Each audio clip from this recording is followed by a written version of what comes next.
उमा जी की बहू पिंकी को गप्पे मारने की बहुत आदत थी। वो जब भी किसी के बारे में बातें करती तो बड़े बड़े गप्पे फेंका करती। आसपास के सब लोगों को पता था कि पिंकी बहुत बड़ी गपोड़ीबाज है। लोग उसकी बात पर विश्वास नहीं किया करते थे, लेकिन हाँ, उसकी बातें सुन सुनकर हंसते बहुत थे। अरे बहू, पड़ोस वाली शर्मा जी है ना, उनकी बेटी का जन्मदिन है, तुम भी चली जाना। ठीक है मम्मी जी, ये तो बता दो गिफ्ट में लेकर क्या जाना है? अरे लेकर क्या जाना है, 250 का लिफाफा दे देना, बस काफी है। अरे मम्मी जी, अच्छा लगेगा क्या? पड़ोसी हैं हमारे, हमें कुछ बड़ा लेकर जाना चाहिए। अरे बहू, इतना काफी है। जानती हैं आप, मेरे मायके में जब पड़ोस में किसी की बर्थडे होती थी ना, तो मम्मी कुछ ना कुछ गोल्ड का ही देकर भेजती थी। पड़ोसी के बर्थडे में सोना? कैसी बातें करती हो। और नहीं तो क्या, आपकी तरह थोड़ी ना लिफाफा पकड़ा दिया। पिंकी शर्मा जी की बेटी के जन्मदिन में चली जाती है। अरे आज तो बड़ी सुंदर लग रही हो साड़ी में।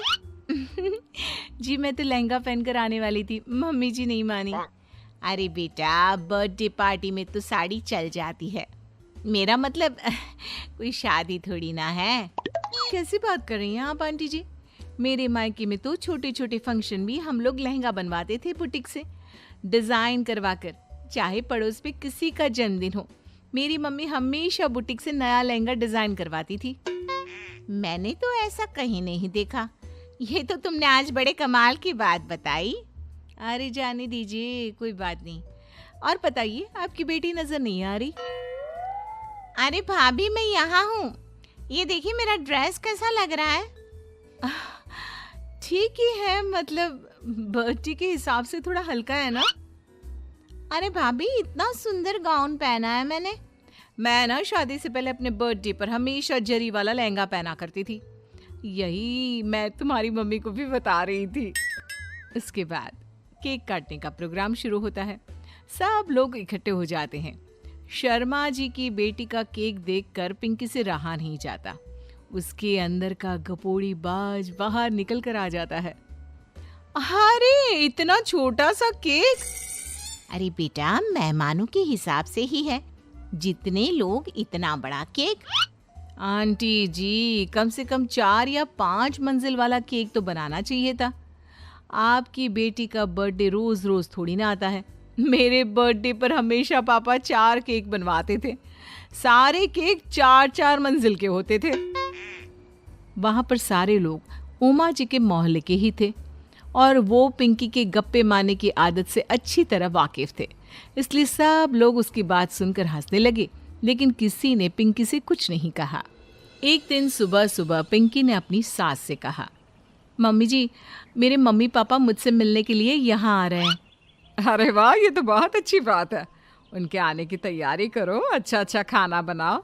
वैसे कब तक आएंगे? मम्मी जी फ्लाइट से आ रहे हैं, कल शाम को 4 बजे की फ्लाइट है। फ्लाइट? लेकिन बेटा, तेरा मायका तो यहाँ से 2 घंटे की दूरी पर है। तेरे मम्मी पापा फ्लाइट से कब से आने लगे? अरे मम्मी जी, आपको पता नहीं है, मेरे मम्मी पापा ना आधे घंटे की दूरी के लिए भी फ्लाइट का टिकट बुक करवाती है। अरे गप्पे थोड़े कम मारा करो बहू, कोई फ्लाइट से तब आएगा ना जब यहाँ पर एयरपोर्ट होगा। तुम्हारी मम्मी क्या उड़कर आएगी घर में? अरे हाँ मम्मी जी, मैं तो भूल ही गई थी। वो क्या ना, मेरे मम्मी पापा हमेशा फ्लाइट से ही ट्रैवल करते हैं, तो मेरे दिमाग से ही निकल गया था। अगले दिन पिंकी के मम्मी और पापा पिंकी से मिलने के लिए उसके घर आते हैं। आइए आइए जी, आपका बहुत बहुत स्वागत है। और समदन जी, हमारी बेटे की कोई शिकायत तो नहीं ना? ठीक से संभाल लिया है ना आपका घर? अरे मेरी बहू बहुत समझदार है, घर का काम बहुत अच्छे तरीके से करती है। बस थोड़ा ज्यादा बोलने की आदत है उसे, आपको परेशान करती होगी ना? बात तो आपकी सही है, उसकी थोड़ा ज्यादा नहीं बहुत ज्यादा बोलने की आदत है। लेकिन कोई बात नहीं, आपकी बेटी दिल की बहुत अच्छी है, बस थोड़ा बोलती ही तो ज्यादा है। पिंकी बेटा, इधर आओ, देखो तुम्हारे मम्मी पापा आए हैं, तुमने इनके लिए खाना तो बना लिया ना? वो क्या है ना मम्मी जी, आपसे एक बात कहनी थी। हाँ हाँ बोलो बहू, क्या बात है? डरने की कोई जरूरत नहीं। वो मम्मी जी, मैंने सोचा मम्मी पापा आए हैं तो खाना बाहर से मंगवा लेती हूँ। अरे कोई बात नहीं बेटा, वैसे भी तुम किचन में काम करने लग जाती तो अपने मम्मी पापा से बात कब करती। बहुत अच्छा किया। अब तुम अपने मम्मी पापा के साथ बैठकर आराम से बात करो, मैं अंदर जाती हूँ। शाम का वक्त जैसे ही दरवाजे की घंटी बजी, 3-4 लोग हाथों में खाने के बहुत सारे पैकेट लेकर उमा जी के घर पहुंच गए। अरे भाई, कौन है आप लोग? लगता है गलत पते पर आ गए। नहीं नहीं माँ जी, हम तो खाने का ऑर्डर डिलीवर करने आए हैं, यहीं से बुकिंग मिली थी। अरे नहीं नहीं, आपको कोई गलत फहमी हुई है। हमारे यहाँ तो 2 ही मेहमान आए हैं। आपके हाथ के पैकेट देखकर लगता है इसमें 50 लोगों का खाना है। माँ जी, आपने सही समझा, खाना तो इसमें 50 लोगों का ही है, क्योंकि हमें ऑर्डर यहीं से 50 लोगों का मिला है। अरे लेकिन इतना सारा खाना, कहीं मेरी बहू ने अपनी गप मारने की आदत के चलते ऐसा तो नहीं कर दिया? ये खाना आप रख लीजिए और हमें हमारे पैसे दे दीजिए। अच्छा, वैसे कितने का बिल बना है? ज्यादा नहीं, बस 10,000 दे दीजिए। उन लोगों की बात सुनकर उमा जी पिंकी को आवाज देकर वहां बुलाती है। जैसे ही पिंकी वहां आती है, खुश होते हुए उन लोगों को वहां पर खाना रखने के लिए कहती है। अरे इतना सारा खाना क्यों मंगवाया बहू? अरे मम्मी जी, मैंने आपको बताया तो था, मम्मी पापा आए हैं तो मैं खाना बाहर से मंगवा रही हूँ। ये बात सही है बेटा, लेकिन 2 लोगों के लिए 50 लोगों का खाना? अरे मम्मी जी, कुछ कम पड़ जाए तो अच्छा थोड़ी ना लगता है, और मेरे मायके में तो ऐसा ही होता है, एक्स्ट्रा खाना मंगवाते हैं हम लोग। तभी पिंकी के मम्मी और पापा वहां पर आते हैं।